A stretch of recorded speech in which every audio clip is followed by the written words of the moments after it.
अस्सलामुअलैकुम। Horror stories के एक न्यू एपिसोड के साथ मैं हूं Mazhar Malik. Thank you so much and love you so much आप सबके प्यार भरे फीडबैक का। कहानी सुनाने से पहले आज मैं आप तमाम सुनने वालों से रिक्वेस्ट करूंगा कि जिन लोगों ने मुझे अपनी अपनी स्टोरी भेजी हुई है कि मैं उस स्टोरी को हॉरर स्टोरी का हिस्सा बनाऊं, उस कहानी को सुनाऊं, तो आप तमाम लोगों से आज मैं एक रिक्वेस्ट करने जा रहा हूं कि प्लीज़ आपकी अगर कहानी अभी तक प्रोग्राम में शामिल नहीं हुई, जिन लोगों की कहानी मैं सुना चुका हूं यकीनन उन्होंने अपनी कहानी सुन ली होगी, और वो तमाम लोग जो इंतज़ार में हैं कि उनकी कहानी जल्द ही प्रोग्राम में शामिल होगी, तो आप सबसे रिक्वेस्ट है प्लीज़ आप अपनी कहानी मुझे व्हाट्सएप पे दोबारा भेज दीजिए। क्योंकि अगर आपने वॉइस मैसेज भेजा हुआ है तो वो भी आपके व्हाट्सएप पे मौजूद होगा, अगर आपने कहानी लिख के मुझे भेजी हुई है तो वो भी आपके व्हाट्सएप पे मौजूद होगी, तो आप उसको एक दफ़ा से दोबारा सेंड कर दीजिए, ये आप सबसे रिक्वेस्ट है। और जब आप सेंड कर दें तो उसके बाद एंड में आपने लाजमी STORY इंग्लिश का लफ्ज़ स्टोरी ज़रूर लिखना है। OCS भी लिख सकते हैं, OCS, या फिर आप लाजमी स्टोरी लिख दीजिए। ये मैं क्यों कहता हूँ स्टोरी, क्योंकि बहुत सारे लोग जब स्टोरी लिखना भूल जाते हैं तो उनकी कहानी में प्रोग्राम में शामिल नहीं हो सकती। आज भी एक ऐसी कहानी प्रोग्राम में शामिल करने जा रहा हूं जिन्होंने कब से मुझे भेजी है लेकिन स्टोरी लिखना भूल गए थे, तो आज मेरी उन पर निगाह पड़ी है, तो फौरी तौर पे मैंने फैसला किया कि बाकी कहानी जो मैंने एक SA की कहानी आपको सुनाने जा रहा था, पहले एक पोर्शन सुनाया, फिर एक दूसरा पोर्शन सुनाया, तीसरा सुनाना था, तो मैंने उसको रोक के इनकी कहानी इसलिए सुनाने जा रहा हूँ कब से इन्होंने भेजी हुई है बांग्लादेश से, तो आज इनकी कहानी सुनाऊंगा। तो आप लोगों से रिक्वेस्ट क्यों कर रहा हूं कि आप मुझे अपनी स्टोरीज़ भेज दीजिए। मेरे मोबाइल में 25,000 के करीब मैसेज व्हाट्सएप पे जमा हो गए थे, जिसकी वजह से अब ये हो रहा था, मैं जब भी व्हाट्सएप ओपन करता था तो मेरा मोबाइल काम करना बंद कर देता था, रुक जाता था, लिखा हुआ आ जाता था कि मोबाइल का जो सिस्टम है वो काम नहीं कर पा रहा, या तो आप इस ऐप को बंद कर दें या मोबाइल को रीस्टार्ट करें। उसकी रीज़न ये थी कि इतना ज़्यादा उसमें अनरीड मैसेज थे कि फिर मैंने टेक्निकल टीम से रब्ता किया, हमने व्हाट्सएप से रब्ता किया, तो कहते हैं जी इतने ज़्यादा अब आपके जब मैसेज अनरीड जो आपने अभी तक चेक नहीं किए और वो मौजूद हैं तो आपका सिस्टम हैंग हो जाएगा, तो आपको ये डिलीट करने पड़ेंगे। तो फिर मैंने क्या किया, उसके ऊपर एक वीडियो भी बनाई, सारे मैसेज मैंने डिलीट कर दिए। उसमें से बहुत सारी जो स्टोरीज़ थी कॉपी कर भी ली हैं, लेकिन हो सकता है बहुत सारी मुझसे मिस भी हो गई हों। तो आप तमाम लोगों से आप प्लीज़ मेरी इस मजबूरी को समझते हुए रिक्वेस्ट है कि अपनी स्टोरीज़ मुझे दोबारा भेज दीजिएगा, और स्टोरी लाजमी लिखिएगा। अगर आप स्टोरी लिखना या OCS लिखना भूल जाएंगे तो यकीन मानिए मेरे लिए मुश्किल ये होता है कि इतने ज़्यादा रोज़ मैसेज आ रहे होते हैं। किसी ने स्टोरी भेजी है, आज किसी ने 200 मैसेज भेज दिए हैं, कल किसी ने 300 मैसेज भेज दिए। मैं चेक तो करता हूँ रोज़ाना, लेकिन 15, 20, 25 मैसेज चेक करता हूँ, मोबाइल बार बार रुक जाता है, तो वो स्टोरी आहिस्ता आहिस्ता नीचे चली जाएगी। हो सकता है 3 दिन के बाद वो आपकी जो स्टोरी है वो कोई 500 मैसेज के बाद चली जाएगी, तो मैं 500 तक तो वैसे भी नीचे पहुँच नहीं सकता। तो इसलिए आप प्लीज़ अगर स्टोरी लिख देंगे तो हर रोज़ जो मैं ऐसे तेज़ी के साथ चेक करता हूं तो स्टोरी पे जैसे मेरी निगाह पड़ती है उसको मैं सेव कर लेता हूं। फिर आपका मैसेज जब सेव हो गया तो जैसे ही आपकी स्टोरी का नंबर आएगा, मिसाल के तौर पे आज एपिसोड है 550, तो मैंने लिखा हुआ है 551, तो जैसे 551 होगा तो आपकी स्टोरी खोलूंगा और उसको मैं सुना दूंगा। तो ये आप लोगों से एक रिक्वेस्ट थी, मेरी मजबूरी को समझ गए होंगे। फिर नए सिरे से सारा डाटा जमा कर रहा हूँ व्हाट्सएप पे, तो प्लीज़ अगर आपकी कहानी प्रोग्राम में शामिल नहीं हुई और आपको अभी इंतज़ार है अपनी स्टोरी का, तो लाजमी स्टोरी भी सेंड कर दें और उसके नीचे आप लोगों ने स्टोरी लिखना भी है। Thank you so much. और जिस तरह मैंने कहा कि आज की स्टोरी जो मैं सुनाने जा रहा हूँ, इनका बहुत पहले नंबर आ चुका होता, वो शायद मायूस भी हो चुके होंगे कि देखें जी मेरी कहानी रिजेक्ट हो गई है या क्यों नहीं सुनाई, या क्या रीज़न है कि मेरा इतना अरसे से भेजी हुई है। सिर्फ गलती उन्होंने ये की कि उर्दू में लिखी हुई कहानी है उनकी, सारी वॉइस मैसेज नहीं है, उन्होंने लिख के भेजी है सारी कहानी, लेकिन हुआ ये कि सारी कहानी लिख के तो भेज दी लेकिन एंड में स्टोरी लिखना भूल गए, इस वजह से उनकी कहानी मुझसे मिस हुई है। तो आज मैंने सबा साहबा की, फर्जी नाम है सबा भी उनका, SA उनका मैंने नाम रखा था, स्कॉटलैंड से उनका ताल्लुक़ है। उनके मैंने कॉन्टीन्यूटी तो नहीं है, मतलब पार्ट 1 पार्ट 2 तो नहीं था, वरना वो लाजमी मैं सुनाता। वो मुख्तलिफ जगहों की, पहली कहानी किसी और जगह की थी, दूसरी कहानी उनके एक पूरे घर की थी, तीसरी जो है वो बिल्कुल चेंज स्टोरी है। तो इंशाल्लाह वो फिर मैं आगे आपको सुनाता हूँ। तो अभी आज ये जो साहब हैं जिनका नाम है मेरा नाम इमरान और वालिद का नाम मौलाना कासिम है। आज इनकी कहानी शामिल करने जा रहा हूँ। ये कहते हैं कि हमारा ताल्लुक मोमिन शाही बांग्लादेश से है और इनके वालिद साहब, और कहते हैं ये सारे नाम जो हैं, इनका नाम इमरान और वालिद साहब का नाम मौलाना कासिम, ये बिल्कुल रियल है। लोकेशन भी सारी उन्होंने कहा आप रियल ही बता दीजिएगा, ये जो ताल्लुक मोमिन शाही बांग्लादेश ये रियल ही है। वालिद साहब एक मस्जिद में इमाम थे और एक मदरसे के अंदर बच्चों को कुरान मजीद तर्जमा के साथ पढ़ाते थे। इमरान कहते हैं कि वालिद साहब से मैं भी उसी मदरसे में पढ़ता था कुरान मजीद, और उसके साथ साथ तर्जमा भी। मेरे साथ कोई और भी काफ़ी बच्चे थे मदरसे में जो हम पढ़ रहे थे। मैं उस वक्त बहुत छोटा था, लेकिन वालिद साहब से फरमाइश करके बहुत सारे स्टूडेंट, जिनमें मैं भी शामिल था, हम अक्सर कोई ना कोई कहानी भी सुनते थे। बहुत अच्छा लगता था। मैंने भी ये जो आइडिया लिया था कहानी सुनाने का, आज जो गहमा गहमी का दौर है, हर शख्स मोबाइल पे झुका हुआ है, उसकी गर्दन यूँ झुकी होती है और मोबाइल पे वो देख रहा होता है, उसको नहीं पता उसकी आंखों पे कितना असर पड़ रहा है, उसकी रीढ़ की हड्डी पे कितना असर पड़ रहा है। इस टेक्नोलॉजी ने हमें अपनों से बहुत दूर कर दिया है। हमारे पास टाइम नहीं है, हम बहुत बिजी हो गए हैं। तो वहीं पे मैंने एक ये सोच के आइडिया कि कभी हमारे पास बहुत टाइम होता था, हम कभी बहुत ज़्यादा कहानियाँ सुनते थे, मोहब्बत की बातें करते थे, तो उस वक्त को, पुराने दौर को लौटाने का तरीका क्या है? दादी अम्मा की, नानी अम्मा की, माँ की वो लोरी, वो स्टोरी जिसको सुनते हुए हम सो जाते थे। तो मैं ऐसा ही एक सिलसिला शुरू करूं, फिर से हम अपनी दुख, मुसीबत, परेशानी, बीमारी, मसाइल को साइड पे रख के कुछ लम्हे के लिए आंखें बंद करें और हेडफोन लगा के जब मेरी कहानी को आप लोग सुने तो एक लोरी का सा काम दे, आप सो जाएं, आपको सुकून आए। और मेरी स्टोरी ने बहुत ज़्यादा लोगों को अल्हम्दुलिल्लाह फ़ायदा भी दिया है, उनको नींद भी आई है और बहुत सारे लोगों ने वॉइस मैसेज भी किए हैं। इसको कभी बंद ना कीजिएगा। तो ये समझ के ये एक सदका जारिया है। ये स्टोरी अगर लोगों की खुशी का बायस बन रही है तो इंशाल्लाह मैं दुनिया में चाहे कुछ भी करूं, स्टोरी हमेशा जारी रहेगी। स्टोरी की तरफ आता हूं। इमरान कहते हैं कि हम वालिद साहब से कहानियां सुनते थे, तो वालिद साहब ने एक ऐसी कहानी सुनाई जिस पे हम लोग बच्चे थे, सहम गए थे। लेकिन उस वक्त से तवक्कल, अकीदा, यकीन कामिल, अल्लाह से प्यार बहुत हो गया। तो आपसे ख्वाहिश है अगर अच्छी लगे तो इसको ज़रूर प्रोग्राम में शामिल कर दीजिए। जी, आपकी कहानी बहुत अच्छी है। क्यों अच्छी है मैं आगे बताता हूँ इस कहानी के हवाले से। तो वालिद साहब की उम्र जब खुद बहुत छोटी थी, तो एक लोकेशन जहाँ की ये कहानी है, उस जगह का नाम है किशोरगंज ज़िला का एक देहात जिसका नाम 5 कहूनियाँ है, उसके पास कोई एक गांव की है। ये ओरिजिनल जगह है जो उनके वाले साहब ने उनको बताई थी। मैंने तो ये नाम खैर पहली दफ़ा सुने हैं। बांग्लादेश में जो लोग हैं वो यकीनन इस लोकेशन को पहचान गए होंगे। किशोरगंज ज़िला का एक देहात जिसका नाम 5 कहूनियाँ के पास एक गाँव है, वहाँ की कहानी है। वहाँ एक शख्स रहता था, मैं उसको शख्स ही मुखातिब करूंगा, और बेटे थे उसके, एक बेटी, 2 बेटे थे, बड़ा बेटा और छोटा बेटा, यही मैं नाम रख लेता हूं क्योंकि नाम उनको भी नहीं याद इस वक्त। खुद इमरान जिन्होंने कहानी सुनाई है काफ़ी माशाल्लाह बड़े हो चुके हैं।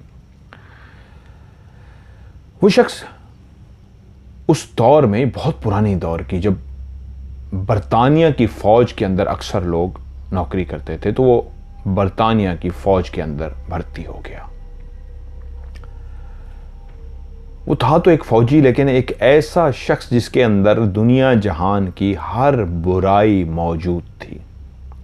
वो झूठ भी बोलता था, वो फ़रेब भी देता था, वो मकारी भी करता था, वो रिश्वत लेता भी था, वो रिश्वत देता भी था, यहाँ तक कि वो लोगों की ज़मीनों को भी हड़प कर लेता। जहाँ भी उसको मौका मिलता वो अपनी चालाकी से, होशियारी से फ़रेब देकर लोगों को धोखा दे देता।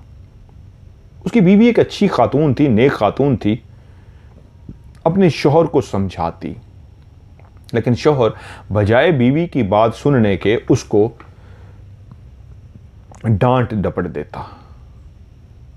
बीवी थी, एक ऐसे घर से आई थी जहां उसको सिखा के, जहां उसकी तरबियत इस तरह की गई थी, उसको भेजा गया था कि शौहर मजाजी खुदा होता है, शौहर जो भी कहे शौहर की सुननी है। यूं वो शौहर की सुनती रही और उसका सर हमेशा शौहर के आगे झुका रहा। कुछ अरसे बाद उसके यहां औलाद हुई। खुदा ने उसको पहले एक बेटा दिया, उसके बाद फिर से उसका बेटा हुआ और उसके बाद उसको अल्लाह ताला ने बेटी दी। लेकिन उस शख्स की ज़िंदगी में कोई भी तब्दीली ना आई। वो उसी तरह धोखाधड़ी, रिश्वतखोरी, और वो अपनी इन रिश्वत की बातों का अलल ऐलान जिक्र भी करता। कुछ लोग रिश्वत लेते भी हैं, रिश्वत देते भी हैं, तो उसको छुप के करते हैं। कुछ लोग उसको अलल ऐलान बुरा कहते हैं, कुछ लोग अपने काम निकलवाने के लिए ये काम कर गुजरते हैं, और कुछ लोग रिश्वत लेके और रिश्वत दे के फ़ख्र के साथ ऐलान कर रहे होते हैं, हाँ हम रिश्वत लेते हैं, हाँ हम रिश्वत देते हैं, इसके बगैर कोई काम नहीं होता, इसी से ही तो काम होते हैं, पैसा ही तो सब कुछ है, पैसे ही से तो सब कुछ खरीदा जा सकता है, कौन सी चीज़ है जो पैसे से नहीं खरीदी जा सकती। उसके बेटे आहिस्ता आहिस्ता बड़े होने लगे, तो उसमें जो बड़ा बेटा था वो पूरी तरह मां पे गया। उसकी जो नेचर थी उसी तरह अच्छी नेचर थी जैसे उसकी मां की नेचर थी। और बाप अपनी बीवी से इस बात पे लड़ता कि मैं एक बाप हूं और तुम मेरे बेटे को खराब कर रही हो, तुम मेरे बेटे को बिगाड़ रही हो। वो बीवी कहती, मैं बिगाड़ नहीं रही, मैं तो इसकी तरबियत कर रही हूं, इसको एक अच्छा इंसान बनाने की कोशिश कर रही हूं। तो आगे से कहता, तुम्हारी नजरों में मैं एक अच्छा इंसान नहीं हूं, मैं एक बुरा इंसान हूं। तुम्हें नहीं पता दुनिया को कैसे जिया जाता है, दुनिया को गुजारने के लिए मुझसे सीखो। देखो मैंने कैसे अपनी अक्लमंदी से, अपनी होशियारी से जहां कुछ देना पड़ता है तरीके से दे देता हूं, जहां लेना होता है फख्र से ले लेता हूं। मैंने ज़मीनें बना ली हैं, मैंने कितना कुछ बना लिया है, ये मेरी अक्लमंदी है। और तुम इसको आवारा निखट्टू बना दोगी तो वो क्या करेगा? सच की दुकान खोलेगा, सच से क्या हासिल कर लेगा? सच बोलने से कुछ नहीं होता। आपको होशियारी से, अक्लमंदी से और तेजी तरारी से सब कुछ हासिल होता है। लेकिन दूसरा जो बेटा था उसको बिल्कुल उसने अपनी तरह बना लिया। वो बिल्कुल बाप की तरह हो गया, जैसा बाप था बिल्कुल वो भी वैसा हो गया, हर काम वैसा ही करता बाप की तरह। बाप खुश था कि चलो एक बेटा मेरे ऊपर गया है, जैसा मैं कहता हूं वैसा करता है। सो छोटा बेटा भी छोटी उम्र से वही सारे काम करना शुरू हो गया जो बाप की ख्वाहिश थी, जैसे बाप कहता था। वक्त गुजरता रहा, दोनों बेटे आहिस्ता आहिस्ता बड़े होने शुरू हो गए।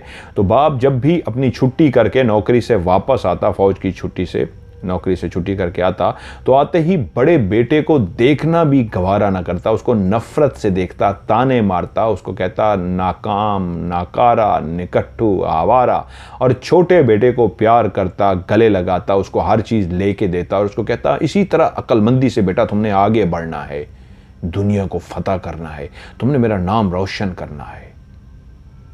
बेटा उसको समझाता बड़ा, अब्बा ये ठीक नहीं है। तो वो कहता क्या क्या ठीक नहीं है? तुम मुझे सिखाओगे? रिश्वत देना ठीक नहीं है? अरे कौन सा काम है जो पैसे से नहीं होता? सबसे बड़ी ताकत पैसे में है। देखो मैंने आज जितना भी पैसा बनाया है अपनी अक्लमंदी से बनाया है। अगर मैं लोगों के एहसासात, लोगों के जज्बात, लोगों की इन बातों की परवाह करता रहता तो आज तो हम गरीब तरीन होते, कख भी ना होता, हमारे पास कुछ भी ना होता। अगर मैंने बनाया है तो इसी पैसे की वजह से बनाया है, अक्लमंदी से बनाया है, होशियारी की वजह से बनाया है।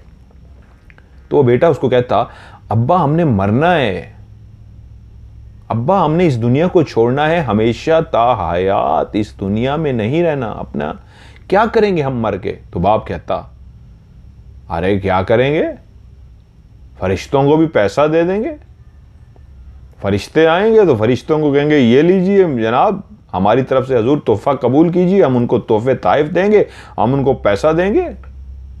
ये कैसे हो सकता है हमारा तोहफा वो कबूल ना करें? हमारे तोहफे को ज़रूर कबूल करेंगे और हमें जन्नत में जाने देंगे।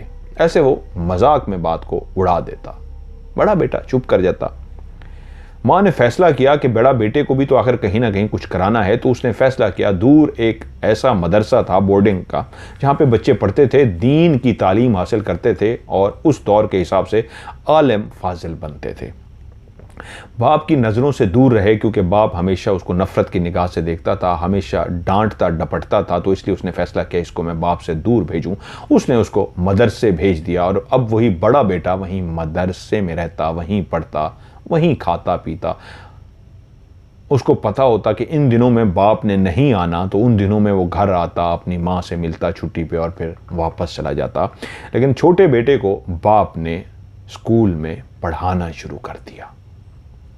बड़ा बेटा दीन की तालीम मुकम्मल कर रहा था और छोटा बेटा अपने स्कूल को पढ़ रहा था, यहाँ तक कि उसने अपनी पढ़ाई मुकम्मल की और उसकी एक बहुत अच्छी नौकरी लग गई। वो एक अच्छी जगह पे कमाना शुरू हो गया, नौकरी करने शुरू हो गया। वक्त पर लगाकर उड़ता है और देखते ही देखते दोनों बच्चे जवान हो गए। बड़ा बेटा आलिम फाजिल बनकर उसी अपने गांव में वापस आ गया और एक मदरसे में पढ़ाने लगा। छोटा बेटा नौकरी करता था। वो लोगों की ज़मीनों पे कब्ज़े करने वाला बाप, रिश्वत देने वाला, रिश्वत पे फ़ख्र करने वाला, आखिर अपनी उस नौकरी से रिटायर होके घर आ गया। अब बेटा क्योंकि फाजिल बन चुका था, आलिम फाजिल था, मदरसे में पढ़ाता था, अब बाप घर में आ गया तो वो बाप से कहता, अब्बा ज़िंदगी तो जैसे गुजार ली, खुदारा अब तो तौबा ताइफ कर लीजिए। वो माफ़ करने वाला है, वो जो ऊपर है ना वो सबका एक है, तमाम मज़ाहिब के मानने वालों का वही एक अल्लाह है, वही अल्लाह जिसके मुख्तलिफ मज़ाहिब ने नाम रखे हैं। खुदारा उससे तौबा कर लीजिए। आपने जैसी भी ज़िंदगी गुजारी है, आप जब मरेंगे, कब्र में जाएंगे, मुनकर नकीर जब आपसे सवाल करने के लिए आएंगे, फरिश्ता जब आपसे सवाल पूछेगा, क्या जवाब देंगे आप, किस मुंह से जवाब देंगे? अब्बा मुझे आपकी आखिरत की फ़िक्र है और मेरा दीन जो मैंने पढ़ा है, सीखा है, वो यही सिखाता है अपने से बढ़ के दूसरों की फ़िक्र करना। मुझे आपकी भी, मेरी माँ की, मेरे भाई की, मेरे माशरे की, मेरे गांव वालों की, सबकी फ़िक्र है। मैं सबको समझाता हूँ, तो मेरे बाप की फ़िक्र मुझे कैसे ना हो? अब्बा खुदारा तौबा कर लीजिए। पर बाप कहता, मैंने अपना पूरा बंदोबस्त कर रखा है, तुम्हें मेरे बारे में टेंशन लेने की कोई जरूरत नहीं है। तुम्हें मैंने कहा था ना, फरिश्तों के लिए भी मैंने तोहफे रखे हुए हैं, और जब मैं मरूंगा तो तुम्हें कुछ मेरे लिए करने की जरूरत नहीं है, तुम्हें मेरे लिए कुछ पढ़ने की जरूरत नहीं है, तुम्हें मेरे लिए फिक्रमंद होने की भी जरूरत नहीं है। मैंने कुछ अपनी जमा पूंजी अलग से रखी हुई है, जिस दिन मैं मरूंगा ना, उसको उठा के मेरी कब्र में मेरे साथ रख देना, मेरे कफन के साथ। तो वो तोहफे जो हैं, वो जो मुनकर नकीर, वो जो फरिश्ता मुझसे सवाल पूछने आएगा, मैं जाते ही उसको पेश कर दूंगा कि ये लीजिए, ये आपके लिए है। अरे किसने कह दिया तुमसे कि फरिश्ते पैसे नहीं लेते? मैं फरिश्ते को भी पैसे दे दूंगा, मैं फरिश्ते को भी रिश्वत दे दूंगा। और वो कह के लगाता। ये वो बात मजाक में नहीं कहता था। अब बड़े बेटे को लगा कि बाप जो हमेशा से यही जुमला कहता आया था, उस वक्त बेटा ये समझता था कि शायद बात मजाक में कहता है। अब उसको लगा कि बुढ़ापे में, रिटायरमेंट के बाद भी बाप की वो जो सोच थी वो यही थी कि वो फरिश्ते को भी रिश्वत दे देगा, पैसे दे देगा, और फरिश्ता जब पैसे लेगा उससे तो उसके बाद उसको छोड़ देगा। बड़ा बेटा बार बार समझाता और वो उसी बात पे बजीद होता कि तू मेरी फिक्र मत ले, मैंने अपनी आखिरत के लिए, अपनी कब्र के लिए पैसा बचा के रखा हुआ है, तुझे नहीं कहूंगा, जा जा तू अपना काम कर। आलिम फाजिल था, नेक शख्स था, फिर भी बार बार बाप को समझाता। अब बाप, वक्त गुजरता रहा, वो भी समझाता रहा, यहाँ तक कि बाप बीमार पड़ गया। जैसे उसको एहसास हो गया कि मैं अब ज़्यादा अरसे तक इस दुनिया में ज़िंदा रहने वाला नहीं हूँ। दोनों बेटों को बुलाया और कहा, मुझे लगता है अब मेरी ये बीमारी ने घेर लिया है, शायद ज़्यादा अरसा मैं ज़िंदा न रह सकूं, तो मेरी आखिरी ख्वाहिश मैं तुम दोनों से कहूँगा, ये ज़रूर पूरी कर देना। मेरी आखिरी ख्वाहिश ये है कि घर के फलां फलां हिस्से के अंदर एक रकम मौजूद है जो मैंने अपनी कब्र के लिए बचा के रखी है। जब मैं मरूं, मुझे जब तुम लोग कफन पहनाओ और कब्र के अंदर उतार दो तो ये रकम भी मेरे कफन के साथ मेरी कब्र के अंदर रख देना। ये मेरी आखिरत के लिए है, क्योंकि जब फरिश्ते मुझसे सवाल पूछने के लिए आएंगे तो यही रकम मैं उनको दे दूंगा और अपनी जान छुड़ा लूंगा। बड़ा बेटा फिर से कहा, अब्बा ये आप क्या कह रहे हैं? आपको पता है ये कितना बड़ा गुनाह है? फरिश्ते रिश्वत नहीं लेते। आपको सारी जिंदगी में समझाता आया हूं इस तरह की बातें मत करें। तो बाप ने कहा, तुम अपना लेक्चर अपने पास रखो। मुझे पता है मैंने जिंदगी कैसे गुजारी है, कौन सा काम है जो इन सिक्कों से, क्योंकि उस दौर में जो होते थे कागज के नोट नहीं होते थे, सिक्के होते थे, तांबे के सिक्के चलते थे, वही करेंसी होती थी। उसने कहा ये जो सिक्के हैं ना, ये जो रकम है, इससे मैंने कौन सा काम है जो नहीं किया। तुम पागल हो, तुमने पढ़ा पता नहीं क्या है, क्या तुम्हारे दिमाग में, जो सिक्के इनकी ताकत का तुम्हें पता नहीं है। आज जो कुछ भी मैंने बनाया है इन्हीं सिक्कों की ताकत से बनाया है, यकीन मानो मेरा। तुम भी मेरी तरह आजमा के देखना, अपनी कब्र में ये सिक्के लेके जाना, यकीन मानो बख्शे जाओगे। ये सिक्के लेके फरिश्ते तुम्हें छोड़ देंगे। अपनी हट धर्मी को छोड़ दो और अपने लिए मेरी तरह एक बचा के रख दो, जिस तरह मैंने बचा के रख लिए हैं। ये मेरे काम आएंगे। बाप वाकई इस बात पे मुस्तकिल मिजाजी से सोच रहा था कि मरने पे उसको सिक्के ही बचाएंगे, और बड़ा बेटा चुप करके रह गया। और छोटे बेटे ने कहा कि क्यों अब्बा को तकलीफ दे रहे हो, क्यों अब्बा को परेशान कर रहे हो? और यूं बात आई गई हो गई। कुछ दिनों के बाद बाप सुबह उठे, दोनों बेटे अपनी अपनी नौकरी पे थे, मां घर में थी कि पता लगा उसका शौहर, उसके बच्चों का बाप दुनिया फानी को छोड़ चुका है, मर चुका है। दोनों बेटों को इतला दी गई कि अब्बा तुम्हारा मर गया है और पहुंचो। दोनों बेटे घर पहुंचे तो घर आते ही छोटे बेटे ने उसी जगह को तलाश किया जिस जगह पे अब्बा ने उसको बताया था कि यहां पे मैंने अपनी कब्र के लिए सिक्के बचा कर रखे हैं। छोटा बेटा गया और वो सिक्के उठा कर ले आया। बड़े भाई ने पूछा ये क्या कर रहे हो? उसने कहा तुम अपना काम करो। यूं बाप को गुस्ल दिया गया, नहलाया गया। गुस्ल देने के बाद कफन पहनाया गया। बड़े बेटे ने ही बाप का नमाज जनाजा पढ़ा और छोटे बेटे ने उसको बता दिया कि अब ये जो सिक्के हैं ये बाप के साथ कब्र में ही जाएंगे, बाप की ख्वाहिश के मुताबिक। तो बड़े बेटे ने कहा क्या तुम पागल हो गए हो? ये तुम क्या करने जा रहे हो? तुम्हारा दिमाग ठीक है? तुम होशो हवास में हो? तो छोटे भाई ने कहा तुम्हें नहीं याद अब्बा की वसीयत क्या थी? जो शख्स दुनिया को छोड़ जाता है उसकी आखिरी वसीयत को लाजमी पूरा किया जाता है। ये अब्बा की वसीयत थी, तो मैं इसको कब्र में रखूंगा। तो बड़े भाई ने कहा तुम्हारा दिमाग काम नहीं कर रहा, ये बहुत बड़ा गुनाह है। अब्बे की मैयत को बहुत तकलीफ होगी, कब्र में उनको अजाब होगा। तुम नहीं सोच रहे ये कितना बड़ा गुनाह है, कबीरा है जो तुम कर रहे हो। दोनों भाइयों में एक शदीद बहस हो गई। बहस इस हद तक बढ़ गई कि बात लड़ाई झगड़े तक पहुंच गई कि छोटी भाई ने कहा तूने जो करना है कर, मैं रखूंगा, और तू अगर मेरे रास्ते में आया तो मैं दुनिया के सामने तेरा सर फाड़ दूंगा। बड़े भाई को लगा, जो एक शरीफ इंसान था, कि छोटा भाई वाकई करके रहेगा और अगर मैंने इसके रास्ते में रुकावट पैदा की तो ये वाकई मुझे नुकसान पहुंचा सकता है। यूं कब्र के बाद जब बाप की मैयत को बाहर रखा गया था, दोनों बेटों से कहा गया कि अपने बाप को लहद में यानी कब्र में उतारो। तो दोनों बेटों ने अपने मुर्दा बाप को जो कफन में लिपटा हुआ था उठा के कब्र के अंदर लिटा दिया, और वो पोटली जिसके अंदर वो सारे सिक्के मौजूद थे उसने पांव वाली साइड पे बाप के साथ ही वहीं पे रख दी। उसने जेब में वो रखी हुई थी और उसी जेब से उसने पोटली निकाली और निकाल कर पांव वाली साइड पे बाप के रख दी। अब लोगों को तो नहीं पता था कि ये पैसा है जो उसमें रखा जा रहा है। लोगों ने देखा, अवॉइड किया, उन्होंने सोचा यही है, कोई फूल होंगे या कोई चीज़ होगी, जिस तरह अकीदत में लोग पहले पत्थर रख देते थे, खाना काबा के अंदर से जो पत्थर गिरते थे, उनका अकीदा होता था कि पत्थर रखते, कंकरियाँ होती थी छोटी, ऐसी बहुत सारी चीज़ें लोग रखते हैं। तो लोगों ने भी नहीं पूछा, उन्होंने वो पैसे कब्र में बाप के साथ रख दिए कि ये बाप ने वसीयत की थी कि फरिश्तों को वो रिश्वत देगा, रिश्वत से दुनिया फतह की थी, तो आखिरत में फिर रिश्वत क्यों नहीं चलेगी, तो ये पैसे बाप के साथ रख दिए गए। कब्र को बंद करना शुरू कर दिया गया।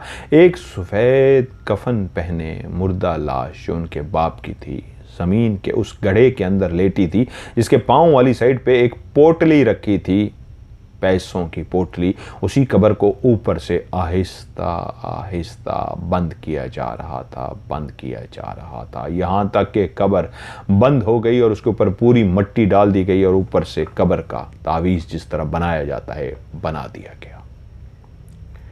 यूँ सब लोग अपने अपने घरों को रवाना हुए। बड़ा बेटा और छोटा बेटा भी अपने घर की तरफ रवाना हुए। छोटा बेटा बिल्कुल मुतमईन था कि मैंने बाप की वसीयत को पूरा किया, बाप मुझसे प्यार करता था, मैं बाप का फर्माबरदार था, और ये देखो बड़ा हो गया, आलिम फाजिल बन गया, लेकिन बाप की वसीयत तक पूरी नहीं करने दे रहा था। कैसा जाहिल इंसान है।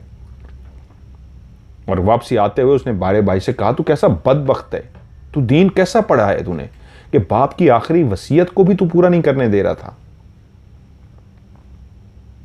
उसने कहा, तुम नहीं सोच रहे कि वो बाप की आखिरी वसीयत बाप के लिए नुकसानदेह है। बहरहाल दोनों भाई बहस तकरार करते हुए घर पहुंच गए। 3 दिन वहीं बैठना एक रस्म के हिसाब से, लोग मिलने के लिए आते, ताज़ियत करते, और तीसरे दिन 12 बजे के करीब वो जो घर के बाहर उन्होंने एक रस्म के हवाले से कि 2 दिन बैठना होता है और तीसरे दिन 10-12 बजे ख़त्म करना होता है उसको, वो तीसरे दिन 12 बजे ख़त्म करने लगे। तो छोटा बेटा उठा, उसको एकदम याद आया कि जिस वक्त उसको ख़बर हुई थी वो ऑफिस से सीधा घर आ गया था अब्बा के मरने पे, तो वहीं ऑफिस के कुछ इंतहाई ज़रूरी कागज़ात थे जो उसकी उसी जेब में थे, जो अब उसको मिल नहीं रहे थे। वो कागजात उसने ढूंढने शुरू किए, इधर उधर हर जगह पे ढूंढ लिए, और वो याद करने बैठ गया वो कागज़ कहाँ चले गए, क्योंकि वो इतने कीमती कागज़ थे। वो कागज़ ना मिलते तो उसका बहुत ज़्यादा नुकसान हो सकता था, नौकरी से भी जा सकता था और उसको हर्जाना भी भरना पड़ता। वो बहुत कीमती कागजात थे और वो उसी कागजात पे ही काम कर रहा था कि अब्बा के मरने की अचानक खबर मिली तो कागजात जेब में डाले, और इतने कीमती थे कि वहाँ दफ्तर में किसी जगह रखते हुए भी डर रहा था कि अगर इधर उधर हो गए तो खुदा ना खास्ता बहुत नुकसान हो जाएगा, इसलिए अपनी जेब में ले आया था। और तब उसको याद आया कि वो उसी जेब में थे जिस जेब में मैंने आखिरी वक्त में पोटली रखी थी जिसमें वो पैसे थे। मुझे लगता है वो पोटली निकालते हुए वो कब्र के अंदर ही मेरे कागज़ गिर गए हैं। चल के बड़े भाई के पास गया, उससे बोला, तुझसे बात करनी है। उसने कहा, हाँ बोलो क्या हुआ है। मेरे बहुत ज़रूरी कागजात थे ऑफिस के, वो मुझे लगता है अब्बा के कब्र में ही रह गए हैं। जब मैंने पोटली निकाली थी जेब से तो वो कागज़ भी वहीं पे गिर गए हैं। मैंने सारा छान मारा है और कहीं नहीं है, वो उसी कब्र में ही है, तो अब मुझे वो निकालने हैं। भाई ने कहा, ये इतनी आसान नहीं है, 3 दिन हो गए हैं, अब्बा की कब्र बंद है, कब्र को खोदा नहीं जा सकता। उसने कहा, मुझे नहीं पता भाई, मुझे खोदना है, मुझे वो चाहिए, मेरा बहुत बड़ा नुकसान हो जाएगा, मुझे नौकरी भी चली जाएगी और हर्जाना भी दूंगा, मैं नहीं दे सकता, मुझे हर सूरत में वो कागज़ चाहिए। अब भाई ने जब कागज़ों का सुना और पूछा तो समझ गया कि उस कागज़ इतने कीमती कागज़ थे कि उनके बगैर उसकी वाकई नौकरी भी जा सकती थी और उसको हर्जाना भी भरना पड़ता। तो समझ गया कि इसको कब्र तो खोदनी ही खोदनी पड़ेगी। लेकिन उसने फिर भी उस वक्त के जो 10-12 आलिम फाजिल लोग थे उनको बुलाया घर पे और उनसे कहा मशवरा करना है। वो जब सारे घर पे आके बैठ गए तो बोले, हाँ बेटा क्यों बुलाया है। तो उन्होंने कहा कि इस तरह हुआ है, वालिद साहब की कब्र को दोबारा खोदना है। तो वो सारे चौंक गए कि नहीं क्यों, ऐसी क्या मजबूरी आन पड़ी है कि वालिद साहब की कब्र को खोदना है। तो उसने वजह बयान की कि ऐसे भाई के कागज़ रह गए हैं और जो बहुत ही कीमती हैं वो हर सूरत में भाई को चाहिए, तो उसका एक ही हल है, कब्र को खोदना पड़ेगा। वो सारे सर जोड़ के आपस में बात करते रहे और उसके बाद उन्होंने कहा, अगर ये आखिरी हल यही है और जिस तरह तुम बता रहे हो कागज़ इतने कीमती हैं, उनके बगैर कोई हल नहीं, तो ठीक है, अल्लाह का नाम लेके हम सब चलते हैं साथ, तो कब्र को खोदते हैं। शाम का टाइम था, तो वो छोटा भाई जो वहीं पे मौजूद था उसने कहा तो फिर देर किस बात की, अभी चलते हैं। तो उसमें से एक बुजुर्ग बोला अगर तुम इंतज़ार कर लो तो हम कल सुबह तक भी ऐसा काम कर सकते हैं। उसने कहा नहीं मुझे जल्दी है, आज ही खोलने हैं, अभी तो बहुत टाइम है, अंधेरा तो नहीं हुआ। यूं वो लोग कब्रिस्तान की तरफ रवाना हुए और उलमा, बड़ा भाई छोटा भाई वहीं मौजूद थे। कब्र के तावीज़ को हटा दिया गया, कब्र को खोदना शुरू कर दिया गया, यहाँ तक कि खोदते खोदते ऊपर से मिट्टी हटा दी गई। अब वो वाला हिस्सा आ गया जब इंसान को ज़मीन के अंदर रखा जाता है तो उसके बाद ऊपर ईंटें रख दी जाती हैं। तो उस छोटे भाई ने कहा अब आगे हट जाओ, ये जो पाँव वाली साइड है इसको मैं खोलता हूँ और मैं अंदर जाता हूँ। पाँव वाली साइड को उसने इतना ईंटें हटा दी कि नीचे सब नज़र आना शुरू हो गया और उसके बाद वो नीचे उतर गया। लेकिन जैसे ही नीचे गया उसको पहली चीज़ जो पाँव के पास मिल गई वो वही कागज़ थे जो पाँव के पास पड़े हुए थे। उसकी निगाह तो उन कागज़ों पे पड़ गई, लेकिन जैसे ही वो कब्र में उतरा कागज़ को देखने के बाद नीचे उतरा तो उसकी निगाह अपने बाप पे पड़ी, तो बाप के जिस्म से कफन गायब हो गया था और उसकी जो कफन था वो सारा का सारा ऐसा लगता था जैसे उसके मुंह के अंदर चला गया हो। उस कफन का थोड़ा सा टुकड़ा बाकायदा क्लियर नजर आ रहा था, मुंह के बाहर निकला हुआ था, और बाकी सारा कफन उसके जिस्म के अंदर चला गया था। और उसकी जुबान सारी की सारी कफन के साथ, जो कफन का टुकड़ा बाहर निकला हुआ था, उसकी लंबी सी जबान भी कफन के साथ बाहर निकली हुई थी। और पोटली जिसके अंदर पैसे रखे गए थे, वो सिक्के रखे गए थे, वो खाली पड़ी हुई थी। पूरे के पूरे जितने भी वो तांबे के सिक्के थे वो सारे उसके वजूद के ऊपर पड़े हुए थे और एक सिक्का उसकी जुबान के ऊपर चिपका हुआ था। वो कब्र के अंदर कांप सा गया, उसका वजूद लरज सा गया कि बाप का कफन गायब और कफन सारा मुंह के अंदर, जुबान सारी बाहर आई हुई है और जुबान के ऊपर सिक्का रखा हुआ है और बाकी सिक्के उसके वजूद पर पड़े हैं। वह एकदम कागज तो उसने उठा लिया, लेकिन बाप की ऐसी हालत देख के वो अजीब सा हो गया, उसका दिमाग अजीब सा हो गया कि ये क्या हुआ है। मैंने आखिरी लम्हे इस पोटली को ऐसे बंद करके रखा था, अब्बा का कफन कैसे उसके मुंह में चला गया कि मुंह और पूरा वजूद फूला हुआ इस तरह है कि पूरा वजूद के अंदर वो कफन कैसे अंदर चला गया। जुबान बाहर आ गई, जुबान पे भी दौलत रखी है, वो जो रिश्वत के लिए अब्बा लेके गया था, और वही दौलत जो फरिश्ते को देनी थी उसके वजूद पे रखी है। उसने कहा ये क्या हो गया है। तब उसने वहीं पे फैसला किया कि अब्बा की जुबान के ऊपर जो कम अज कम ये सिक्का पड़ा हुआ है ये मैं हटा लूं, क्योंकि जो कब्र बनाई गई थी वो काफी नीचे थी और ऊपर जब खोल दी गई थी तो वो सारा नजर आ रहा था, क्लियर रोशनी जा रही थी। और उसने अपना हाथ आगे बढ़ाया और अब्बा की जुबान के ऊपर जो सिक्का तांबे का रखा हुआ था, उसने सिक्के को उठाने के लिए हाथ आगे बढ़ाया, और जैसे ही उसका हाथ उस सिक्के पे गया कि जो रखा हुआ नहीं था, वो शायद चिपका हुआ था, खुदा जाने क्या था, उसने जैसे ही सिक्का उठाने की कोशिश की तो उसके मुंह से ऐसी करबनाक, ऐसी तकलीफ दे चीख निकली कि ऊपर खड़े हुए सब लोग एक दफा डर गए। इतनी जोर शोर से उसने चीख मारी जैसे उसने पूरे जिस्म का जोर लगा के एक दर्दनाक चीख मारी। उसका हाथ उस दौलत को टच ही हुआ था कि उस छोटे बेटे के मुंह से ऐसी दर्दनाक चीख निकली। उसके बाद उसने छलांग मारी और बाहर आ गया, और बाहर आके वो तड़प रहा था ऐसे जैसे मछली बगैर पानी के तड़पती है, ऐसे तड़पना शुरू हो गया। वो सारे परेशान हो गए, वो तड़पे जा रहा था। उसको पकड़ने की कोशिश की, वो धक्का मारता सबको फेंक देता, बस छलांगे मारी जा रहा था, तड़पे जा रहा था, चीखे मार रहा था। सब ने कहा फिलहाल कब्र को तो बंद करो।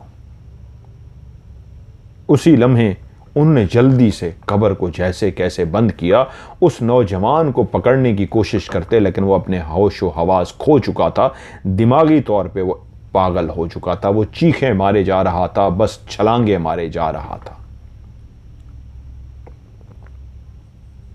अब वो उसको लेके सबके सब घर जैसे कैसे घर पहुंचे, लेकिन उसकी ज़िंदगी से शायद सुकून ख़त्म हो चुका था। ऐसी कर्बनाक, ऐसी दर्दनाक तकलीफ़ में था कि बस उसकी चीखें थीं और वो था, और उसकी छलांगें थीं और उसकी चीखें थीं, उसकी छलांगें थीं, उसकी चीखें थीं। 3 दिन वो इसी हालत में रहा। सारे दुआ करते रहे खुदा से, या अल्लाह जो भी इसके साथ हुआ है इसको माफ़ फरमा, या अल्लाह इसको माफ़ फरमा, लेकिन उसको कोई सुकून ना आया। 3 दिन वो कहते हैं इसी तरह घर के अंदर वो रात दिन, दिन रात ऐसे चारपाई पे बैठा है तो चीखें मार रहा है, खड़ा है तो तकलीफ़ में है, हर लम्हे वो तकलीफ़ में था। कोई पल ऐसा नहीं था जब उसको कोई सुकून मिले। ऐसे चीखता चीखता चीखता तीसरे दिन वो कहाँ निकल गया किसी को पता ही ना चला। सारे घर वालों ने उसको ढूंढने की कोशिश की, इधर उधर हर उस जगह पे उसको देख लिया, लेकिन उसका कुछ भी पता ना लगा। 1 महीना गुजर गया और तभी सबको अंदाजा हो गया कि वो 3 दिन जिस तरह उसने गुजारे थे, सबको अंदाजा हुआ या तो कहीं मर खप गया है, या जितनी तकलीफ उसके अंदर थी, कुछ पढ़ाई से उसको आराम नहीं आ रहा था और दिमाग उसका आउट हो चुका था, वो पागल हो चुका था। यकीनन कोई उसको आखिरत का झटका लग चुका था। सब समझ गए थे कि इसका हल नहीं है। 1 महीना गुजरा, 2 महीने, 6 महीने, सब उसको भूल गए, उसको सब भूल गए। लेकिन 10 साल बाद, जिंदगी के 10 साल बाद एक दिन दरवाज़ा खटखटा। अब भाई शादीशुदा था, उसके बच्चे थे, उसके बच्चे ने जाके दरवाज़ा खोला तो बाहर एक अजनबी शख्स को देखा। उसने कहा जी, तो उसने बच्चे को गले लगा लिया। बच्चा गले लगाने से परेशान सा हो गया, आवाज़ें देना शुरू हो गया घर वालों को कि कौन मुझे गले लगा रहा है। बीवी भी आ गई, भाई भी घर में मौजूद था और उसने देखा कि जो गले लगा रहा है बच्चे को वो कोई और नहीं, उसका छोटा भाई है। वो देख के उसको परेशान हो गया कि उसका छोटा भाई जिंदा है। आगे बढ़ा, उसको गले लगा लिया और उससे कहा मेरे भाई तुम जिंदा हो? उसने कहा हाँ मैं जिंदा हूं। उसको लेके फौरन घर आया, बच्चों को बताया ये तुम्हारा चाचा है, बीवी को बताया ये मेरा भाई है।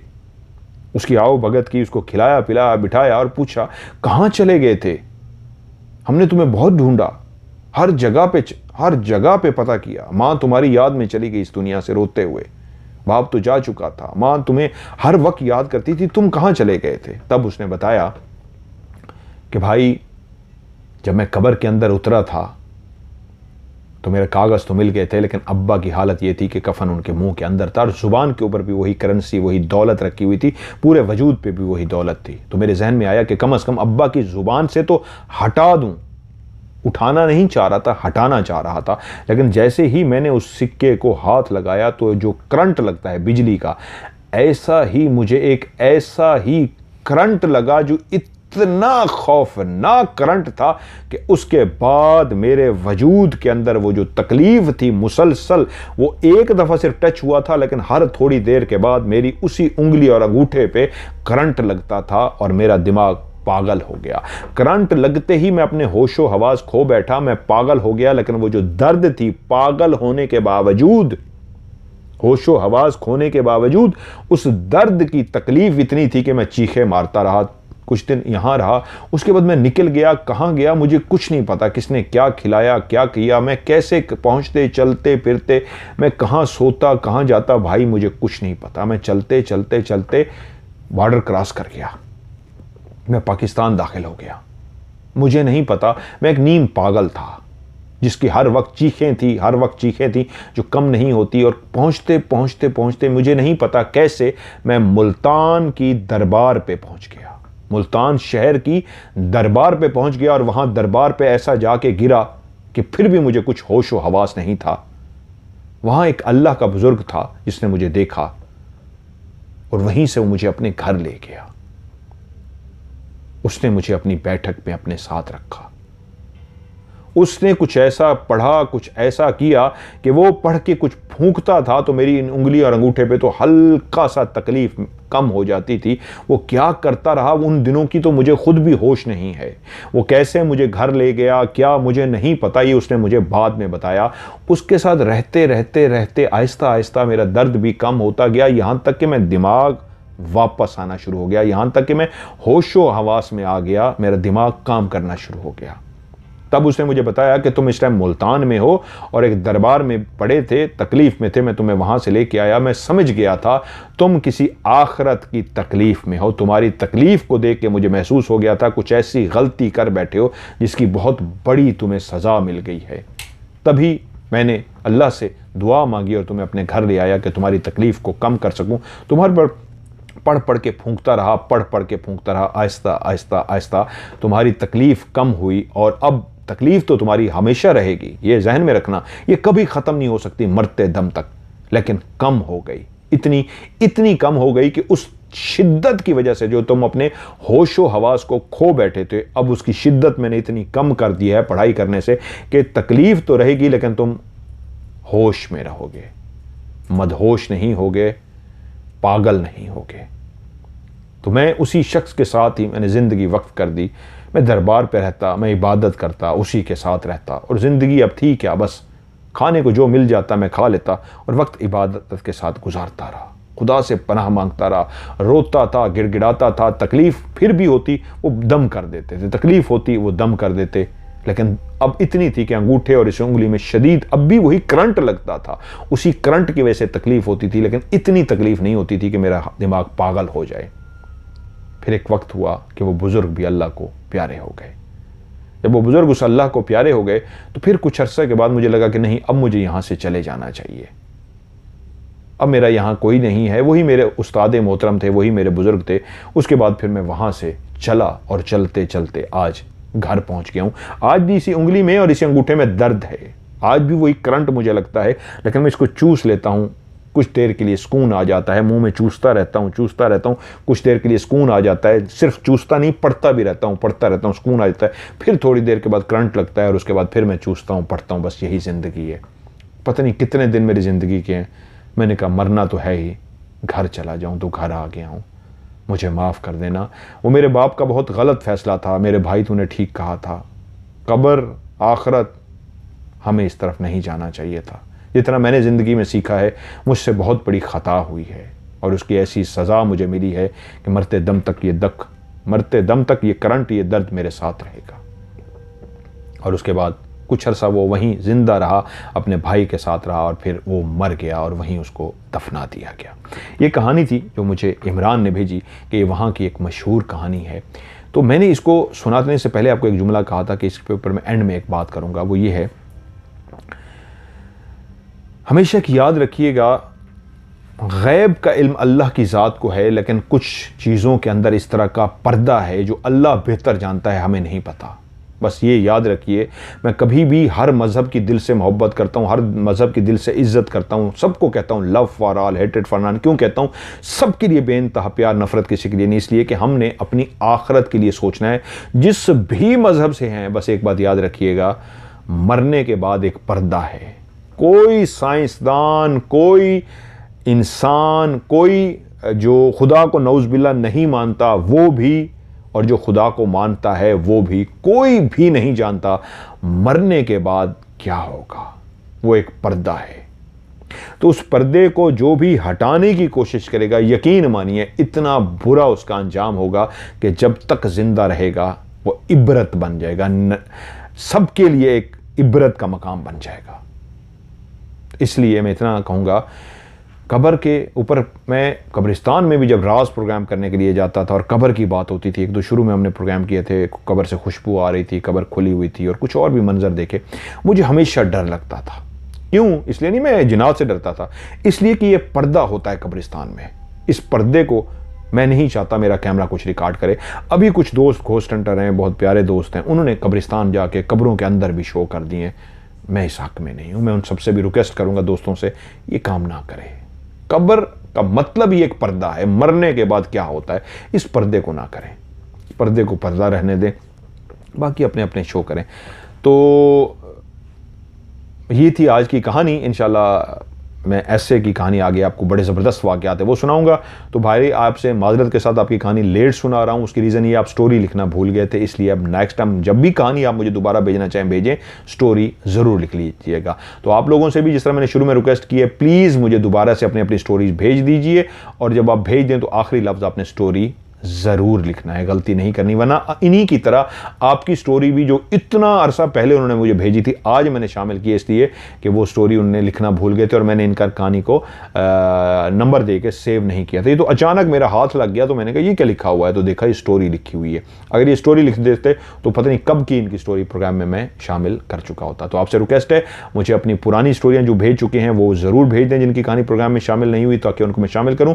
और नए लोग जो अभी कहानी सुन रहे हैं, कहानी भेजना चाहते हैं, मेरे व्हाट्सएप के नंबर पे अपनी कहानी वॉइस मैसेज रिकॉर्ड करके भी भेज सकते हैं और कहानी लिख के भी भेज सकते हैं। दोनों सूरतों में आपने रिक्वेस्ट है आपसे, एंड में लफ्ज स्टोरी STORY इंग्लिश का लफ्ज है, लाजमी लिखना है अलग से, यानी कहानी पहले भेज दी, चाहे वो वॉइस मैसेज या लिखी हुई, फिर एक आखिरी लफ्ज स्टोरी लिख देना है, ताकि जब मैं कहानी को व्हाट्सएप को खोलूंगा तो जितने भी मैसेज होंगे सबसे पहले मैं स्टोरी तलाश करूंगा, स्टोरी वाले मैसेज को खोल के उस पर मैं नंबर लिख के महफूज कर लूंगा। और मेरा व्हाट्सएप का नंबर जिस पर स्टोरी सेंड करनी है +92 313 6655500। मैं फिर रिपीट करता हूं, +92 313 6655500। इसको उर्दू में पढ़ेंगे +92 313 6655500। आज की हॉरर स्टोरी से मजहर मलिक को दीजिए इजाजत। अपना ढेर सारा ख्याल रखिएगा। खुदा हाफिज।